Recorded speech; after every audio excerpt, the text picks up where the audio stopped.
कर चलते हैं बिरला ऑडिटोरियम। केंद्रीय मंत्री धर्मेंद्र प्रधान संबोधित कर रहे हैं। भजन लाल शर्मा जी, भारत सरकार के स्किल डेवलपमेंट, एंटरप्रेन्योरशिप तथा स्कूल विभाग के राज्य मंत्री मेरे मित्र जयंत चौधरी जी, राज्य के माननीय उप मुख्यमंत्री डॉक्टर प्रेमचंद बरुआ जी, राज्य के स्किल डेवलपमेंट एंटरप्रेन्योरशिप विभाग के राज्य मंत्री आदरणीय श्री के विश्नोई जी, राजस्थान के मुख्य सचिव आदरणीय वी श्रीनिवास जी, भारत सरकार के उच्च शिक्षा विभाग के सचिव आदरणीय विनीत जोशी जी तथा यहाँ उपस्थित सभी महानुभाव, हमें बताया गया लाखों की संख्या में इस कार्यक्रम में, इस ज्ञान कुंभ में जुड़ने वाले राजस्थान के सभी प्रांतों से, सभी कॉलेजेस से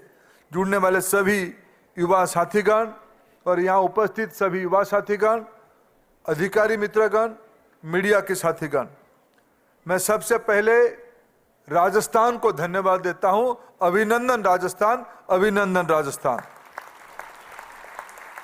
मैं इसलिए राजस्थान का अभिनंदन कर रहा हूं, इसकी श्रेय थोड़ा भजन लाल जी को देना पड़ेगा। मैं 2 साल पहले, 1.5 साल पहले यहाँ आया था राइजिंग राजस्थान के उत्सव में, तो भजन लाल जी ने कहा, हमारे बहुत पुराने मित्र हैं, उन्होंने कहा आप आए हो तो आपका विभाग से आप कुछ यहाँ दायित्व भी लेके जाओ। तब मैंने कहा था कि हम ऐसे राजस्थान एक सुसंस्कृत, शिक्षित, आगे सोचने वाला प्रांत है। भारत की अंदर सबसे पहले भारत की सभ्यता को वैश्विक स्तर तक ले जाने वाला कोई समाज है तो उसमें से राजस्थानी समाज भी है। एक मैं पूर्व भारत से आता हूं, भजन लाल जी आप तो कई बार हम लोग इकट्ठा रहे हैं। हमारे वहाँ एक कहावत है, हमारे वहाँ, आपके वहाँ तो बैलगाड़ी कई दिनों से उठ गया, ट्रैक्टर आ गया खेतों में, अभी भी हमारे वहाँ बैलगाड़ी चलता है। जहां ना पहुंचे बैलगाड़ी वहां पहुंचे मारवाड़ी, यानी राजस्थानी पहुंच जाता है। ये एक अच्छी बात है। जब राजस्थानी पहुंचता है तो अपने आप में उस इलाका की भाषा को आत्मसात कर लेता है।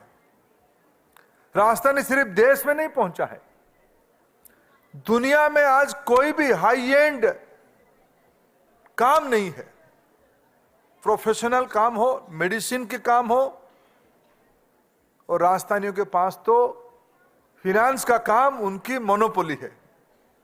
ये सारे कामों में, मैं भारत के अंदर नहीं कह रहा हूं, मैं ग्लोबल लेवल पे कह रहा हूं, ग्लोबल इकोनॉमी को राजस्थान की बहुत बड़ी योगदान है। आज 21वीं सदी में हम राजस्थान के अंदर जब एकत्रित हुए, मैं तो राजस्थान को परख रहा था, राजस्थान अभी कहां खड़ा है।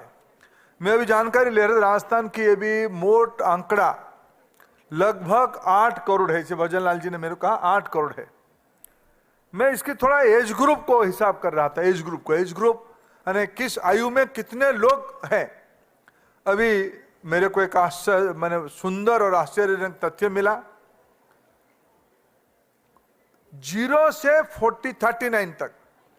और आजकल हम ऐसे तो एक व्यक्ति 55-57 साल तक खुद को युवा नेता कहते हैं वो युवा नहीं है। अगर हम देश की संख्या को, जनसंख्या को समीक्षा करते हैं, 35-40 तक युवा कहा जा सकता है। एक यूथफुल पॉपुलेशन, युवा कहे ना कहे, एक एनर्जेटिक, इनोवेटिव, डायनेमिक, डिसाइसिव, ये सारे जो उपमा है, इन आयु में लगाया जा सकता है। राजस्थान में 0 से 40 तक आबादी की लगभग 75% है। यह राजस्थान की 21वीं सदी की सबसे बड़ा पूंजी है।